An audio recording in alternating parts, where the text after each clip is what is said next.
Elevated ওয়েতে আমরা পুরোটা কানেক্টেড করে দিতে পারছি উত্তর দক্ষিণ পূর্ব পশ্চিমকে। অনলাইন থেকে অফলাইনে তির্যক ভাষায় কথা বলা হয়। ক্ষতিগ্রস্ত রাজনীতি, পৌর রাজনীতি কাউকে স্বস্তি দেয় না। অযাচিত জনগণ তার সুফল পাবে না, এরকম কোনো মেগা প্রকল্প সরকার নিতে চায় না। একটা পদ্মা সেতু ইতিমধ্যে আছে, আবার দ্বিতীয় পদ্মা সেতু কেন? পদ্মা আমাদেরকে এমনভাবে বিভাজিত করেছে, একাধিক সেতু থাকলে তার সুফল মানুষ পায়। একটি দেশের অর্থনীতির চাকা কতটা গতিশীল হবে, তার রপ্তানি, বিনিয়োগ ও জিডিপির প্রবৃদ্ধির হার কেমন হবে, সেটি অনেকাংশে নির্ভর করে তার অবকাঠামো, যোগাযোগ এবং এই যে পরিবহন ব্যবস্থা তা কতটা শক্তিশালী, টেকসই তার উপর। আর বাংলাদেশের যোগাযোগের অন্যতম মাধ্যম রেল, নৌ এবং সড়ক। আমরা পেয়েছি এই তিন গুরুত্বপূর্ণ মন্ত্রণালয়ের মন্ত্রী জনাব শেখ রবিউল আলমকে। আপনাকে স্বাগত আপনাকে।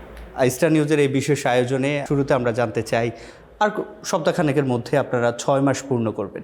আপনারা শুরু থেকেই 180 দিনের পরিকল্পনা নিয়ে শুরু করেছেন, সেই পরিকল্পনা বাস্তবায়ন কতটা এগুলো? ধন্যবাদ আপনাকে। 180 দিনের একটা পরিকল্পনা নির্বাচিত সরকারের ছিল। তো সেই জায়গায় আমার দায়িত্বপ্রাপ্ত মন্ত্রণালয়গুলির বেশ কিছু অর্জন আছে। আর ইনফ্রাস্ট্রাকচার যেহেতু আপনার একটু সময় সাপেক্ষ, প্রকল্প গ্রহণ, বাস্তবায়ন, এই জায়গাগুলি 6 মাস খুব টাইট শিডিউল হয়। তো প্রথম 6 মাসে আমরা নির্ধারণ করেছিলাম যে আমাদের কর্ম পরিকল্পনা এবং প্রকল্পগুলি কী অগ্রাধিকার পাবে সেটা চিহ্নিত করতে পেরেছি, সেই প্রকল্পগুলি গ্রহণ করতে পেরেছি এবং তা বাস্তবায়ন করবার জন্য যে প্রসিডিউর আছে সেই পথে আমরা এগোচ্ছি। 6 মাসের মধ্যে বেশ কিছু দৃশ্যমান হয়েছে কয়েকটি, আর হয়তো আরও 2-3 মাস লেগে যাবে, বেশ কিছু আরও বেশি দৃশ্যমান হবে। আর ইনফ্রাস্ট্রাকচার, যে আমি প্রথমেই বলেছিলাম যে ইনফ্রাস্ট্রাকচার যেহেতু একটু সময় সাপেক্ষ, তো বিশেষ করে রোড, নৌ, রেল, তো সেই জায়গায় আপনি রেলে যদি যান, লোকোমোটিভ আসছে, ক্যারেজ আনতে হচ্ছে, লাইন হয়তো তৈরি করা আছে। আগামী মনে হয় 10 তারিখে সম্ভবত ঢাকা গোপালগঞ্জ এই কমিউটেড ট্রেন আমরা চালু করতে যাচ্ছি। 6 মাসের যে অঙ্গীকার ছিল তার মধ্যে ঢাকা জয়দেবপুর, ঢাকা নরসিংদী, ঢাকা নারায়ণগঞ্জ, এটা ধরুন চালু হবে। আবার ঢাকা পাবনা, ঢাকা খুলনা, ঢাকা বেনাপোল, সেই জায়গাতে লোকোমোটিভ কয়েকটি আছে। আর বেশ কিছু ক্যারেজ আসবে এই মাসে, সম্ভবত 40টার মতো ক্যারেজ আমাদের ঢুকবে। 5 মাসের মধ্যে 200 ক্যারেজ আসবে, তখন আমরা এই সেক্টরে আবার যাব। ঢাকা চিটাগাং রুটে 2টি মিসিং লিঙ্ক আছে, এই দুটো যদি আমরা যুক্ত করতে পারি তাহলে আমাদের সময়ও কমে যায়, দূরত্ব কমে যায়, সেই চেষ্টাটা আছে। কারণ এই মিটার গেজ আর ব্রড গেজ, তো আমাদের গতি যদি বাড়াতে হয় তাহলে ব্রড গেজটা আসার দরকার। কিছু জায়গায় ব্রড গেজ আছে, অর্থাৎ আপনি যদি পঞ্চগড় থেকে কক্সবাজার যেতে চান, উত্তর দক্ষিণে যুক্ত করতে চান, কোথাও কোনো মিসিং থাকবে না, আপনি পঞ্চগড় থেকে উঠলে কক্সবাজার পর্যন্ত পৌঁছায় যাবেন। সেই সমস্ত রুটগুলি চিহ্নিত করে যেখানে যা করণীয় তাই করছে। তো সমস্যা কি আছে, আপনি যদি আজও একটি লোকোমোটিভ অর্ডার করে আনতে চান, তাও মিনিমাম 2 বছর লেগে যায়। সড়কে আমরা ঢাকা চিটাগাং এলিভেটেড এক্সপ্রেসওয়ে, যেটা খুব চ্যালেঞ্জিং এবং খুব প্রত্যাশিত, যে আপনি চিটাগাং থেকে উঠলেন বা ঢাকার থেকে উঠলেন, আপনি চলে যাচ্ছেন সরাসরি চিটাগাং, কোথাও কোনো থামার প্রয়োজন হচ্ছে না। সেরকম এলিভেটেড এক্সপ্রেসওয়ের প্রকল্প আমরা হাতে নিয়েছি। ফাইন্যান্স কারা করবে সেটা নিয়ে আলোচনা হচ্ছে, চূড়ান্ত পর্যায়ে আছে। আশা করছি এটা একটা সুসংবাদ মানুষ পেয়ে যাবে। বড় প্রকল্প যেগুলি আছে, কিছু কিছু প্রকল্প 4 লেন করা, কিছু 2 সার্ভিস লেন সহ 4 লেন 6 লেন করা, এগুলি আমরা প্রকল্প নিয়েছি। এবং যে প্রকল্প বিদ্যমান আছে, কিছু প্রকল্প আছে এমন যে আপনার মাঝখানে 5ই আগস্টের পর, তার আগে 6 বছর হয়ে গেছে 10% 12% অগ্রগতি। এরপর যে সমস্ত কন্ট্রাক্টররা যুক্ত ছিল ডেভেলপমেন্টের ক্ষেত্রে, তারা ভেঙে গিয়েছে, পালিয়ে গিয়েছে। বাইরের কিছু কিছু জায়গায় অর্থায়ন ছিল, সে অর্থায়ন অনেক আগেই, আমরা ক্ষমতা আসার আগেই তারা উইথড্র করে নিয়ে গিয়েছে। এখন সেই প্রকল্প নতুন করে টেন্ডার করা, অর্থায়নের যোগান করে ফাংশন করানো, এই কাজগুলি আমাদেরকে করতে হচ্ছে। অ্যাট দ্য সেম টাইম নতুন নতুন প্রকল্প আমাদের নিতে হচ্ছে। নৌক্ষেত্র তাই একটা আমূল পরিবর্তন ইতিমধ্যে আপনি যদি যান, ঘাট ব্যবস্থাপনায় আপনি পাবেন নতুন ঘাট স্থাপনা। যদি আপনি বলেন কাঞ্চন ব্রিজ অথবা বসিলা ব্রিজ, সেটা আমরা করেছি। আগে সদরঘাটে গেলে আপনি কোনো কিছু বুঝতে পারতেন না, কোন লঞ্চে উঠবেন, কোথায় যাবেন, গেট নাম্বার কত, কোথায় কোন লঞ্চ আছে। আমরা সেটা বিমানবন্দরের মতো একটা নির্দেশনার মধ্যে নিয়ে আসছি। এরকমের কর্মকাণ্ড আমরা ড্রেজিং করছি। প্রায় 7,500 কিলোমিটারের মতো আমাদের সংরক্ষণ ড্রেজিং লাগে, সেটাকে বেগবান করেছি। 1200 কিলোমিটারের মতো ড্রেজিং নতুন করে নিয়েছি। তো আমরা চাচ্ছি প্রায় 14,000 কিলোমিটার নৌপথ যাতে সচল থাকে, সক্রিয় থাকে। প্রত্যেকটি প্রকল্প দ্রুততম সময়ে করার জন্য আমার দায়িত্বপ্রাপ্ত মন্ত্রণালয় সজাগ আছে, সচেষ্ট আছে, সারাক্ষণ কাজ করছে। আপনি বলছিলেন যে ঠিকাদার যারা বিগত সময় ছিল কাজ না করে পালিয়ে গেছে, এবং আমরা বিগত সময়ে দেখেছি নতুন নতুন প্রকল্পের নামে দুর্নীতির মহা উৎসব হয়েছে। তো আপনারা নতুন নতুন প্রকল্প নিচ্ছেন। তারেক রহমান প্রধানমন্ত্রী বাংলাদেশের, তিনি বলেছেন দুর্নীতির যেই ত্রুটি সেটি চেপে ধরা হবে। সেই প্রধানমন্ত্রীর প্রতিশ্রুতি এই প্রকল্প গ্রহণের ক্ষেত্রে কতটা বাস্তবায়ন? শতভাগ বাস্তবায়ন হবে, কারণ প্রধানমন্ত্রী জ্ঞাত নয় এমন কোনো মেগা প্রকল্প বা বড় প্রকল্প হচ্ছে না, তিনি জ্ঞাত। এবং যারা এর সাথে যুক্ত থাকলে প্রকল্পটা স্বচ্ছতার সাথে হয়, অর্থনীতির ব্যয়টা যাতে ন্যায্য হয় এবং সুফলটা যাতে জনগণ পায়, সেইটা বিবেচনা করে এই প্রকল্প হচ্ছে। এখানে একটা জায়গায় আছে যেখানে আমি বলবো যে সেটা কোনো কোনো সময় মিস ইনফরমেশন ক্রিয়েট করে। প্রকল্প নেওয়ার সময় আমরা এর অর্থায়ন এবং এখানে যারা যুক্ত আছে, দেশি ফার্ম অথবা বিদেশি কোনো প্রতিষ্ঠান, অথবা ধরেন G2G পদ্ধতিতে অথবা PPP পদ্ধতিতে যেটা আমরা অনুসরণ করি, সেখানে ব্যয়টা কিন্তু যৌক্তিকভাবে নির্ধারণ করা হয়। অর্থাৎ DPP শুধু একটা জায়গার থেকে কিন্তু এটা হয় না, যোগাযোগ মন্ত্রণালয় কিছুই করতে পারে না।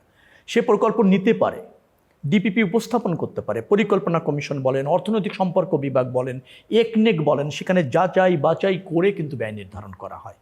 তারপরে আছে যারা অর্থায়ন করে, তারাও জানতে চায় এই ব্যয়টা যুক্তিসঙ্গত কিনা অথবা ন্যায্য কিনা। বিচ্যুতি আগে ছিল, সেই বিচ্যুতি এখন হওয়ার কোনো সুযোগ নেই। প্রয়োজনীয় প্রকল্প নেওয়া হচ্ছে, জনবান্ধব প্রকল্প, অযাচিত জনগণ তার সুফল পাবে না এরকম কোনো মেগা প্রকল্প সরকার নিতে চায় না। এটা আমাদের নির্বাচনের সময় ঘোষণা করা। বাংলাদেশের রেলের এরকম নতুন নতুন প্রকল্প নিয়েছে, তার মধ্যে ময়নামতির যে রেল স্টেশনটি রয়েছে, কুমিল্লা রেল স্টেশন, বিদ্যমান রেল স্টেশনের কয়েক গজের মধ্যে আরেকটা স্টেশন করেছে, যেটি বছরের পর বছর হাজার হাজার কোটি টাকার সম্পদ নষ্ট হয়ে গেছে। তো এরকম অনেক সময় দেখা যায় যে আপনি ব্যুরোক্রেসির কথা জানেন, আমলাতান্ত্রিক জটিলতা কিংবা আমলারা এইসব প্রকল্প নিয়ে থাকে, বুঝিয়ে পরবর্তী এটি আসলে কোনো কাজে লাগে না। আমি কোনো একক গোষ্ঠীকে দায় দিতে চাই না। ধরেন একটা সরকার ছিল, একটা ফ্যাসিবাদী সরকার ছিল, কিছু প্রকল্প তারা নিয়েছে রাষ্ট্রীয় স্বার্থে না, প্রকল্পটা হলে হয়তো কোনো ব্যক্তি গোষ্ঠী লাভবান হয় সেই স্বার্থে, এরকম কয়েকটা প্রকল্প আছে। আপনি যদি বলেন পায়রা সামুদ্রিক বন্দর, আপনি বলতে পারেন আমরা হিউজ টাকা ওখানে ব্যয় করেছি, সুফল খুব একটা পাচ্ছি না, পাওয়ার সম্ভাবনাও দেখছি না। যে প্রকল্প একেবারে জনবান্ধব না, তার কাজ একেবারে কেবল নেওয়া হয়েছে, কিছু অর্থমাত্র ব্যয় করা হয়েছে, সেগুলি থেকে বেরিয়ে আসা যায় কোন প্রক্রিয়া, সেটাও ভাবছি। অর্থাৎ আমি বলতে চাচ্ছি ইনফ্রাস্ট্রাকচার আর ট্রান্সপোর্ট, এই দুটি জিনিস আমরা খুব স্বচ্ছতার সাথে মাল্টিমোডাম যোগাযোগ ব্যবস্থা প্রতিষ্ঠিত করার ক্ষেত্রে সহায়ক যেটা হয় সেটা অ্যাকসেপ্ট করতে চাচ্ছি। আর যেগুলি সহায়ক না, তার থেকে বেরিয়ে এসে অন্য জনবান্ধব প্রকল্পে সেই অর্থ ব্যয় করতে চাচ্ছি। এটা আমাদের নির্বাচনী অঙ্গীকার, কারণ জনগণ আমাদের গ্রুপ মেজরিটি দিয়েছে, আমাদের উপর আস্থা রেখেছে। আপনাদের সরকার, বিএনপি সরকার বলছে দ্বিতীয় পদ্মা সেতু তৈরি করবে। আমরা শুনছি একটা পদ্মা সেতু ইতিমধ্যে আছে, আবার দ্বিতীয় পদ্মা সেতু কেন? না, আমি আমি আমি আপনার সাথে অনেকটা একমত, কিন্তু ধরেন পদ্মা আমাদেরকে এমনভাবে বিভাজিত করেছে যে একাধিক সেতু থাকলে তার সুফল মানুষ পায়। পদ্মা বিভাজনটা এরকম, কারণ পদ্মাটা আমাদের এমনভাবে বিভাজিত করেছে যে আমরা ঢাকার থেকে বা ঢাকার এই অংশের থেকে অন্য অংশের যোগাযোগ একটু বহুমুখিতা আছে, একাধিক সেতুর প্রয়োজন আছে। আপনি রেলের কথা বলছিলেন, আমরা যেটি জানি রেলের সবচেয়ে বেশি খাস জমি আছে, এবং এই খাস জমিগুলো বেশিরভাগই হচ্ছে বেদখল অবস্থায় আছে। তো রেলের এই বেদখল থাকা খাস জমিগুলো, রেলের নিজস্ব সরকারি জমিগুলো থেকে আপনাদের কোনো আয়ও আসছে না, এবং এটি নিয়ে অনেক হানাহানিও আমরা দেখছি। এগুলো উদ্ধারে কি সরকার কোনো তৎপরতা দেখাবে কি না, কিংবা আপনি এগুলো অবগত কি না? প্রথম আপনাকে বলি, রেলে একটা বিধান ছিল, সেটা হচ্ছে 1 বছরে লাইসেন্স পদ্ধতিতে আপনি জায়গা ভাড়া দিতে পারতেন। প্রত্যেক বছর আপনি ভাড়াটা দিবেন, আবার রেনিউ করে নেবেন অস্থায়ী ভিত্তিতে। আমি সেটা আপাতত স্থগিত রেখেছি। কোনো কোনো জায়গায় এমন হয়েছে যে 5 একর জায়গা আছে, কেউ একজন সামনের থেকে হয়তো ½ একর জায়গা লিজ দিয়েছে, পরবর্তীতে আস্তে আস্তে উনি 5 একরই ভোগ দখল করছেন। এটা আমরা উদ্ধার করছি এবং ওদের লাইসেন্স আমরা বাতিল করেছি। এখন বাতিল করার সাথে সাথে আমরা হয়তো উচ্ছেদ করতে পারছি না, উচ্ছেদও জানেন একটা প্রক্রিয়া আছে, সরকার ক্ষমতাশীল, সরকার অনেক কিছু করতে পারে, কিন্তু সরকারকেও কিছু বিধি আইন মেনে চলতে হয়। ওই আইন মানতে গিয়ে অনেক সময় আমাদের আপনার দীর্ঘসূত্রিতা হচ্ছে অথবা প্রলং হচ্ছে কার্যক্রম, কিন্তু আমরা এই ব্যাপারে সজাগ আছি। অনেক জায়গা, বেশ কিছু কয়েকটি জায়গা আমি আসার পর আমরা রিকভারিও করেছি, কয়েকটা জায়গায় নোটিশ চূড়ান্তভাবে প্রদান করেছি, কয়েকটা জায়গায় আমরা উচ্ছেদের জন্য স্থানীয় প্রশাসনের সহায়তা দরকার, আমরা আবেদন করেছি। স্থানীয় প্রশাসনের সহযোগিতাটা কবে পাবো তা নিশ্চিত হলে হয়তো অভিযানগুলি এরকম চলবে। আপনি জেনে খুশি হবেন, প্রাইম মিনিস্টারের সভাপতিত্বে এবং নেতৃত্বে সব মন্ত্রণালয়ে একটা মিটিং করেছি। প্রত্যেকটা মন্ত্রণালয় তার অব্যবহৃত জায়গা কী আছে উনি তার ডিটেলস চেয়েছেন, ডিটেলস মানে জায়গা শনাক্তকরণ সহ ডিটেলস আমরা সেটা সাবমিট করেছি।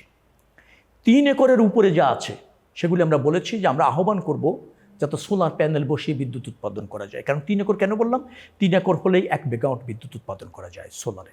নৌ পরিবহন মন্ত্রণালয় এবং রেল পরিবহন মন্ত্রণালয় যে অব্যবহৃত জায়গা আছে তার সর্বোত্তম ব্যবহার নিশ্চিত করবার জন্য একটা কমিটি করে দিয়েছি। জায়গার অবস্থান এবং জায়গার আয়তন অনুপাতে সেটা ব্যবহার করব জাতীয় স্বার্থে, সেই নীতিমালাও আমরা করেছি। আমরা এই বিষয়গুলো আরও শুনবো নিশ্চয়ই। আপনার কাছে অনেকগুলো প্রশ্ন রয়েছে, তবে তার আগে নিতে চাই একটা ছোট্ট বিরতি, ফিরবো কিছুক্ষণ। বিরতির পর ফিরে এলাম, আপনারা দেখছেন স্টার ফেস অফ। আর আজকে আমাদের সঙ্গী সড়ক, রেল ও নৌ পরিবহন মন্ত্রণালয়ের মন্ত্রী শেখ রবিউল আলম। আপনাকে আবারও স্বাগত। আমরা যেটি জানতে চাচ্ছিলাম, এই যে বিভিন্ন জায়গায় যে অব্যবস্থাপনা ছিল 1.5 যুগের, সেটি আপনারা নিরসন এবং নতুন করে প্রকল্প নেওয়ার চেষ্টা করছেন। বিএটি প্রকল্প একটা বিস্ফোরা হয়ে আছে। এই যে একটা বিস্ফোরা হয়ে গেল, যেটি নির্মাণ করা হয়েছে, প্রকল্প নেওয়া হয়েছিল শুধুমাত্র যানজট নিরসনের কারণে, তো সেটি বিস্ফোরা হলো কেন? এটির জন্য সামনে কি করতে চান আপনারা এটিকে? না, এটা চরম একটা ভুল সিদ্ধান্ত ছিল বিগত সরকারের। মানে ওখানকার রাস্তার যে বাস্তবতা এবং জনবসতির যে বাস্তবতা, সেখানে এই প্রকল্পর কোনো প্রয়োজন ছিল না। এটা ভুল সিদ্ধান্ত ছিল, একটা কি বলবো আপনারা, এটা শাস্তিযোগ্য অপরাধ ছিল যারা এই প্রকল্পটা নিয়েছেন। প্রকল্পতে 2800 কোটি টাকা ব্যয় হয়েছে ইতিমধ্যে, 2800 কোটি টাকা। যে কোম্পানি করেছে তাদের আরও 300-400 কোটি টাকা ক্লেইম আছে, তাতে প্রায় ধরেন 3200 কোটি টাকা এই প্রকল্পে ব্যয় হয়েছে। প্রকল্পটা বিআরটি বলতে যেটা বোঝানো হয়েছে সেটার জন্য প্রথমত ওই স্ট্রাকচারটা অনুপযোগী, আর ওই এলাকার জন্য এটা অনুপযোগী, যার ফলে এই প্রকল্পটা বন্ধ আছে। আপনি জানেন 3টি মত আছে। একটা হচ্ছে বিশেষজ্ঞদের মত, আমরা 3 ধরনের বিশেষজ্ঞদের মতামত পেয়েছি, তাদের নিয়ে বারংবার বসেছি। একজনদের মত হচ্ছে এই প্রকল্পটা ভেঙে অপসারণ করতে হবে, তাতে লাগবে ভাঙতে আরও 800 কোটি টাকা, বছর লাগবে 2 বছর লাগবে আরও। তার মানে কি হলো, আপনার 3200 কোটি টাকা গিয়েছে, আরও 800 কোটি, 4000 কোটি টাকা যাবে, আরও 2 বছর যাবে। আরেকটা বিশেষজ্ঞদের মতামত আছে যে আপনি এটা বিআরটি প্রকল্প রেখে একটু সংশোধন করে আর 500-600 কোটি টাকা খরচ করে এইটাকে যদি আমি চালু করি তাহলে কিছু সুবিধা পাওয়া যাবে, পরিপূর্ণ বিআরটি সুবিধা পাওয়া যাবে না, তবে সেটা বেশ কিছু সুবিধা পাওয়া যাবে, সময় লাগবে 1 বছর। একটা মতামত আছে। আরেকটা মতামত আছে যে এটা আপনি বিআরটির সুবিধা কোনো দিনই পাবেন না, আপনি এক্সপ্রেসওয়ে হিসেবে ব্যবহার করতে পারেন। আপনি মসজিদুল থেকে উঠলেন, ওই রুট দিয়ে উপর দিয়ে যারা যেতে চায় কয়েকটা জায়গায় থামলো, আর বাকি জায়গায় সে চলে যাবে। কারণ বিআরটি প্রকল্পের মধ্যে একটা জিনিস ভালো আছে, সেখানে কয়েকটা জায়গায় এলিভেটেড অবস্থা আছে, গাজীপুরের চৌরাস্তা থেকে এলিভেটেড আছে, ওই সুবিধাটা আছে। উইদিন 1 মান্থের মধ্যে চূড়ান্ত সিদ্ধান্তে আমরা যাব। সর্বশেষ ওই 3টি ভাগে বিভক্ত বিশেষজ্ঞদের মতামতের চূড়ান্ত আপনার উপস্থাপনের আলোকে তাতে যদি যায়, আমার কাছে মনে হয়েছে যে আর 500 থেকে 600 কোটি টাকা খরচ করে বিআরটি প্রকল্পটা কিছু সংশোধন করে এর থেকে একটা সুফল পাওয়া যেতে পারে। অর্থাৎ যে 4000 কোটি টাকার কাছাকাছি ব্যয় হতে চলেছে সেটা একেবারে উৎসন্নে গেল না, তার সর্বোত্তম সদ্ব্যবহারটা আমরা পেলাম। আমার ধারণা হচ্ছে যে মানুষের যে সাফারিং হয়েছে, 12-13 বছর চলে গিয়েছে, আপনি কি বলেন, একটা জাতির মানে একটা যুগ চলে গিয়েছে, এই ধরনের একটা অনাকাঙ্ক্ষিত প্রকল্প তারা নিয়েছিল। এও আমার কাছে মনে হয়েছে যে কিছু ব্যক্তি, গোষ্ঠী বা স্বার্থ কোনো একটা গোষ্ঠীর পারপাস সার্ভ করার জন্য এই প্রকল্প নিয়েছিল। কিন্তু এখন এর থেকে পরিত্রাণের যে ওয়ে, সেটা আমরা দায়িত্বশীল সরকার হয়ে চেষ্টা করছি এবং সেই পথে এগোচ্ছি। এলিভেটেড এক্সপ্রেসওয়ে, এটার পূর্ণ সুবিধা মানুষ পাচ্ছে না। আমরা যেটি জানি, এটি যদি পূর্ণ সুবিধা পেত মানুষ একেবারে চিটং রোড পর্যন্ত যেতে পারতো। তো এটি অর্থ জটিলতার কারণে আটকে গেছে, কিছু অংশ ধীর গতিতে চলছে। এটার আসলে ভবিষ্যৎ কী? না, এটা আমরা করব। এই প্রকল্প চিটাগাং এক্সপ্রেস চিটাগাং রোড পর্যন্ত চলে যাবে আমাদের এই এক্সপ্রেসওয়েটা। এটা আছে, চলমান হবে, এখনও বেশ গতি আছে, এখন বেশ গতিতে চলছে, আরও গতি বৃদ্ধি পাবে। অ্যাট দ্য সেম টাইম আপনি আশুলিয়া এক্সপ্রেসওয়ে যেটা আছে সেটাও আমরা নীতিগতভাবে একনেকে অনুমোদন করে আপনার কিছু কারেকশন করেছি, কিছুটা আরও প্রসারিত করেছি এবং সেই প্রকল্প চলমান হবে। আরেকটা জিনিস আমার প্রস্তাবনা আছে, সেটা সরকার এখনও নীতিগতভাবে সিদ্ধান্ত নেয়নি, যে এই যে এক্সপ্রেসওয়েটা আছে সেটা চিটাগাং রোডে যাচ্ছে, এইটা আমরা মতিঝিল বা তার পর থেকে রাইটে টার্ন নিয়ে আমরা মাওয়াতে দিয়ে দিতে চাই। যদি আমরা এটা করতে পারি তাহলে সুবিধাটা হচ্ছে আপনি ঢাকা শহরের ভিতর দিয়ে আপনাকে আর ক্রস করতে হচ্ছে না। আপনি আশুলিয়া এক্সপ্রেসওয়ে দিয়ে আরিচার দিকে চলে যেতে পারবেন, আপনি উত্তরবঙ্গের দিকে চলে যেতে পারবেন, চিটাগাং রাস্তা দিয়ে আপনি এক্সপ্রেসওয়ে উপর দিয়ে আপনি উত্তরবঙ্গে চলে যেতে পারবেন, ইচ্ছা করলে দক্ষিণবঙ্গেও চলে যেতে পারবেন, বরিশাল, ফরিদপুর, খুলনা ওইদিকে চলে যেতে পারবেন। তার মানে হচ্ছে ঢাকা শহরের উপরে এলিভেটেড ওয়েতে আমরা পুরোটা কানেক্টেড করে দিতে পারছি উত্তর, দক্ষিণ, পূর্ব, পশ্চিমকে। তাহলে দেখবেন ঢাকা শহরের যানজট নিরসন এবং এই যোগাযোগ ব্যবস্থাপনার ট্রান্সপোর্টের ক্ষেত্রে একটা যুগান্তকারী পরিবর্তন হবে। এছাড়া রিং রোড যদি আপনি বলেন, সেই প্রকল্প আমরা নিয়েছি। ইস্ট ওয়েস্ট এলিভেটেড এক্সপ্রেসওয়ে ঢাকার যেটা আছে সেটাও আমরা পরিকল্পনা বাস্তবায়ন করতে চলেছি। আবার ঢাকা থেকে চিটাগাংয়ে যে এলিভেটেড এক্সপ্রেসওয়ে করছি প্রায় 162 কিলোমিটারের মতো, সেটা যদি হয়ে যায় এবং সেটা যদি বিভিন্ন ইকোনমিক জোনের সাথে কবে নাগাদ হতে পারে, শুরু হতে পারে ঢাকা চট্টগ্রাম? ফিজিবিলিটি স্টাডি অধিকাংশ শেষ। আগে ছিল কি আপনাকে বলি, 62 কিলোমিটার পর্যন্ত এক্সপ্রেসওয়ে, তারপর থেকে অ্যাড গ্রেডে। তো আমরা এখন পুরাটাই এক্সপ্রেসওয়ে চাচ্ছি, 62 কিলোমিটার করতে চাই না, কারণ আমাদের তো আরও 10-20 বছর পর আবার সমস্যা আসবে। তো আমরা একবারে করতে চাই। ওইটুকু কিছু অংশ আবার ফিজিবিলিটি স্টাডি হচ্ছে। ডিপিপি একটা দাঁড় করানো হয়েছে, সেটার অর্থায়ন নিয়ে আমাদের সাথে কথা হচ্ছে। বেশ কয়েকটি রাষ্ট্রের পিপিপি মডেলে আগ্রহ রয়েছে। আমার বিশ্বাস অল্প সময়ের মধ্যে আমরা এটার অর্থায়নটা নিশ্চিত করতে পারবো। কোন প্রক্রিয়ায় বাস্তবায়ন হবে সেটা নিশ্চিত করতে পারবো অল্প সময়ের মধ্যে। তো এটা একটা সুসংবাদ, তাড়াতাড়ি হবে। আমরা যেটি জানি, এবং বিএনপির নির্বাচনী প্রতিশ্রুতি মনোরেলের কথা বলেছে প্রধানমন্ত্রী তারেক রহমান অনেকবার। এই মনোরেল নিয়ে কি আপনাদের কোনো পরিকল্পনা খুব দ্রুত আমরা বাস্তবায়ন দেখতে পাবো কিনা? তারেক রহমান সাহেব মানে প্রধানমন্ত্রী বারংবার এটা নিয়ে তাগাদা দিচ্ছেন। দুটি জিনিস নিয়ে উনি আমাকে সবসময় তাগাদা দেন, সেটা হচ্ছে ইভি ভেহিকেলস, অর্থাৎ গণপরিবহন, ইলেকট্রিক বাস, আর হচ্ছে মনোরেল। তিনি দেখলেই বলবেন কত দূর অগ্রসর হলেন। মনোরেল প্রথমত হচ্ছে চিটাগাংয়ের জন্য না, নারায়ণগঞ্জের জন্য আমাদের একটা পরিকল্পনা ছিল, ওইটার ফিজিবিলিটি স্টাডি সম্পন্ন হয়েছিল। ঢাকা শহরে মনোরেলের কোনো পরিকল্পনা মাস্টার প্ল্যানে নাই। ডিটিসিএ যারা এটা নিয়ে কাজ করে, তো আমরা যখন মনোরেল নিয়ে অগ্রসর হতে চাইলাম, তারা বললো এটা ডিটিসিএ তো আগে অন্তর্ভুক্ত করতে হবে। আমরা অন্তর্ভুক্ত করলাম, 3 মাস সময় লেগে গেল এটা অন্তর্ভুক্ত করতে। ডিটিসি এখন তার আপনার রুটটা কী হবে সেটা নির্ধারণ করা বেশ জটিল। তো রুটটা তো হতে হবে, আমি বলছি যে মাল্টিমোডাল একটা সিস্টেম, যে ব্যাকবন হবে মেট্রো, মনো হবে ফিডার। কারণ মনোরেল অল্প জায়গা দিয়ে হালকা স্ট্রাকচার, খুব দ্রুত গতিতে যে কোনো রাস্তা দিয়ে চলে যেতে পারে, যেটা মেট্রোর পক্ষে সম্ভব না। আমরা 5টা রুট চিহ্নিত করেছি, মানে অ্যালাইনমেন্ট 5টা চিহ্নিত করেছি। কোনোটা 20 কিলোমিটার, কোনোটা 21 কিলোমিটার, কোনোটা 14 কিলোমিটার, এবং এর সম্ভাব্য ব্যয়ও আমরা নির্ধারণ করেছি। এরপর আমরা ডিপিপি অনুমোদনের জন্য যাব। ডিপিপি অনুমোদিত হয়ে গেলে আমরা আবার প্ল্যান নিয়েছি, আমরা নিজস্ব অর্থায়ন এটা করব না, অথবা ঋণের টাকাও করব না। আমরা চাই পিপিপি মডেলে কোনো সংস্থা এসে তারা করুক, তারাই উপার্জন করুক, সেখান থেকে সরকার একটা অংশ পাবে, নির্ধারিত ভাড়ায় মানুষ যাবে, এই সুফলটাতে মানুষ পাবে, বাট আমরা এখানে বাইরের কাউকে ইনভলভ করতে চাই, প্রাইভেট পার্টনারশিপে সেখানে যেতে চাচ্ছি। অর্থায়নের ক্ষেত্রে অভাব হবে না, কারণ অনেকের আগ্রহ আছে, মালয়েশিয়ার আগ্রহ আছে। আমরা একটা স্বস্তিদায়ক, আরামদায়ক যোগাযোগ ব্যবস্থাপনা দেশব্যাপী, স্পেশালি ঢাকা সিটিতে প্রতিষ্ঠিত করতে চাই। আপনি মন্ত্রী হিসাবে আপনার মন্ত্রণালয়ের পরিকল্পনা, সরকারি পরিকল্পনার কথা বলছিলেন, তবে মন্ত্রীর আগে আপনি নির্বাচিত জনপ্রতিনিধি। ঢাকা 10 জনের মানুষ আপনাকে ভোট দিয়ে নির্বাচিত করেছে। এদের দেশের এত দায়িত্ব, 3টা মন্ত্রণালয় সামলাতে গিয়ে ঢাকা 10 কি ভুলে গেলেন না? না, এটা একটা জিনিস, আমার দেশের আমার জনগণ সচেতন, ডেফিনেটলি তাদের আস্থা আমার প্রতি আছে। আমি মনে করি তাদের ভোটের সর্বোত্তম মূল্যায়ন করেছে সরকার।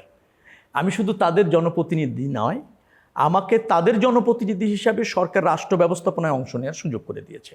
তার মানে হচ্ছে এই এলাকার মানুষের ভোটের সর্বোচ্চ মর্যাদা সরকার দিয়েছে, তাতেই তারা হ্যাপি থাকবে, এটা আমার বিশ্বাস। আর জনপ্রতিনিধি হিসেবে ডেফিনেটলি তাদের প্রতি আমার দায়িত্ব আছে, আমি তার অমর্যাদা করছি না এবং করব না। আমি ধরেন জেনে বুঝে রাজনীতি করেছি, আবেগে না, জেনে বুঝে। রাষ্ট্রীয়ভাবে একটা রাষ্ট্রীয় দর্শন, রাজনৈতিক দর্শন আমি পছন্দ করতাম, ভালোবাসতাম, ছাত্র জীবন থেকে তার সাথে যুক্ত ছিলাম, বাংলাদেশি জাতীয়তাবাদী দর্শন। তো সেটার জন্য এই অঞ্চলে রাজনীতি করেছি 34 বছর, একেবারে ওয়ার্ড লেভেল থেকে শুরু করে কেন্দ্রীয় পর্যায়ে সব পর্যায়ে দায়িত্ব পালন করেছি। এই অঞ্চলের মানুষের সাথে আমার নিবিড় সম্পর্ক, আত্মিক সম্পর্ক। তারা প্রতিকূল অবস্থার মধ্যেও, অনেক চ্যালেঞ্জের মধ্যেও আমার পাশে থেকেছে আন্দোলন সংগ্রামে। তাদের সহযোগিতায় আমি নেতা হয়েছি, তাদের ভোটে আমি নির্বাচিত হয়েছি। অতএব এই যে আস্থা আমার প্রতি আছে তা অমর্যাদা হচ্ছে না। তবে হ্যাঁ, একটু সময় স্বল্পতা তো হচ্ছে। তো আমার বিশ্বাস তারা, যেহেতু আস্থা তাদের আছে, আমারও তাদের প্রতি দায়িত্ব আছে, ওরা একটু উদারতার সাথে দেখবে, এটাই আশা। আপনারা যারা ফ্যাসিবাদ বিরোধী আন্দোলন করেছেন, যারা মিত্র ছিল, দীর্ঘদিন একসাথে আন্দোলন করেছেন, তারা বিরোধী দলে আছে স্বাভাবিকভাবে, সেটি ঠিকই আছে। তবে আমরা যেটি দেখি অনলাইন থেকে অফলাইনে তির্যক ভাষায় কথা বলা হয় এবং সে ব্যক্তি আক্রমণের বিষয় ঘটে, তার কারণে মাঠে অনাকাঙ্ক্ষিত ঘটনাও ঘটে। সেক্ষেত্রে এটিকে আপনি কীভাবে দেখেন? না, আমি মনে করি যেটা রাজনীতি না। যারা এটা করছেন আবেগে করছেন, না বুঝে করছেন, অথবা উদ্দেশ্যপ্রণোদিতভাবে কাউকে হেয় করার জন্য করছেন, এর কোনোটাই রাজনীতি বান্ধব না। আমরা রাজনীতিটাকে আরও সমৃদ্ধ করতে চাই। আমাদের দ্বিমতের ভাষা হবে ভিন্ন, চমৎকার, প্রতিবাদের ভাষাও হবে চমৎকার। আর প্রতিরোধ যদি করতে হয় সেটার মধ্যে কিন্তু একটা থাকবে, সৌন্দর্য থাকবে। সরকারি দল, বিরোধী দল বা অন্য রাজনৈতিক দল, আমরা যারা রাজনীতির সাথে যুক্ত, আমাদের এই জায়গা আরেকটু সচেতন হতে হবে এবং আরেকটু মনোযোগী হতে হবে যে আমরা রাজনীতির নামে যা ইচ্ছা তাই করবো না। রাজনীতির নাম শুধু দায় চাপানো না, রাজনীতির নাম শুধু গালি দেওয়া না, রাজনীতির নাম শুধু বুঝে না বুঝে একজনকে দোষারোপ করা না, আবার একজনের বাক স্বাধীনতা আরেকজনের কিন্তু মর্যাদা দিয়ে সীমাবদ্ধ। আপনার বাক স্বাধীনতা এমন হবে না যে আমাদের সামাজিক মর্যাদাকে ক্ষুণ্ণ করে, বিতর্কিত করে, প্রশ্নবিদ্ধ করে। এটাকে বাক স্বাধীনতা বলে না, এটাকে বাক সন্ত্রাস বলে। আমরা যদি বাক স্বাধীনতা এবং বাক সন্ত্রাসকে এক না করি, আমরা যেন অন্যের প্রতি শ্রদ্ধাশীল থাকি, আবার অন্যের সমালোচনা করতে গিয়েও যেন সীমা লঙ্ঘন না করি, সেটাই হচ্ছে আমার কথা। সরকারি দল আছে, বিরোধী দল আছে, অনেক দল আছে, তারা যেন এই সৌন্দর্যটা বজায় রাখি। আর সেটি না হলে রাজনীতি ক্ষতিগ্রস্ত হয়। আর মনে রাখবেন, রাজনীতি ক্ষতিগ্রস্ত হলে সরকারি দল বলেন, বিরোধী দল বলেন, কেউ ভালো থাকে না। ক্ষতিগ্রস্ত রাজনীতি, পৌর রাজনীতি কাউকে স্বস্তি দেয় না, ক্ষমতাকেও দেয় না, ক্ষমতার বাইরের শক্তিকেও দেয় না। সেই জায়গায় যেন আমাদের একটা আন্ডারস্ট্যান্ডিং থাকে, সেটা যেন আমরা সীমা লঙ্ঘন না করি, এটাই হচ্ছে আবেদন। স্টার নিউজের এই বিশেষ আয়োজনে এতক্ষণ সময় দেওয়ার জন্য আপনাকে অসংখ্য ধন্যবাদ। আপনাকেও ধন্যবাদ। ধন্যবাদ সবাইকে।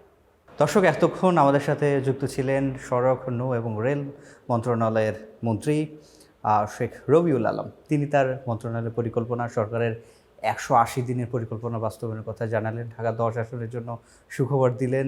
যারা ঢাকার যে ব্যবস্থা আছে, সড়ক ব্যবস্থা, নৌ ব্যবস্থা নিয়ে দুশ্চিন্তায় আছেন, তাদের জন্য কিছু সুখবর তিনি দিলেন। এবং আমাদের সঙ্গে যারা এতক্ষণ টিভি সেটের সামনে থেকে এই কথাগুলো শুনছিলেন, তাদের প্রতি আমরা কৃতজ্ঞতা জানাই।